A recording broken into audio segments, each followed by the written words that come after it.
Action. నీళ్లలోని minerals ను zero చేస్తున్నాయి RO water కంపెనీలు. ప్రపంచ ఆరోగ్య సంస్థ నిబంధనల ప్రకారం తాగునీటిలో 100 ppm ఉండాలి. కానీ మనకు బయట దొరికే వాటర్ బాటిళ్లలో 10 నుంచి 20 ppm మాత్రమే ఉంటుంది. ఇలాంటి నీళ్లు ఆరోగ్యానికి హానికరమని డాక్టర్లు చెబుతున్నారు. మా ఆర్ఓ వాటర్ లో 150 ppm ఉంటుంది.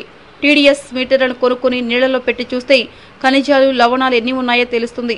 ఈ మీటర్లు ఆన్లైన్లో అందుబాటు ధరలోనే దొరుకుతున్నాయి. ఇక pH విషయానికొస్తే 7.5 నుంచి 8.5 pH ఉండాలి. మార్కెట్లో దొరికే బాటిల్స్ నీళ్లలో 6.5 pH మాత్రమే ఉంటుంది. తక్కువ ఉంటే ఎసిడిక్, ఎక్కువ ఉంటే ఆల్కహాలిక్ అవుతాయి నీళ్లు.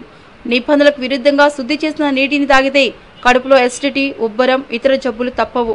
ఒక రకంగా చెప్పాలంటే రంగు, రుచి లేని నీళ్లే శుభ్రమైనవి.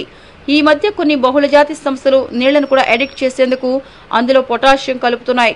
ఆ నీళ్లు రుచిగా ఉంటాయి, కానీ ఆరోగ్యానికి మంచివి కావు. మీకు ఈ వీడియో నచ్చితే ఒక లైక్ కొట్టండి, లేకపోతే కామెంట్ చేయండి. బట్ సబ్స్క్రైబ్ చేయడం మర్చిపోకండి.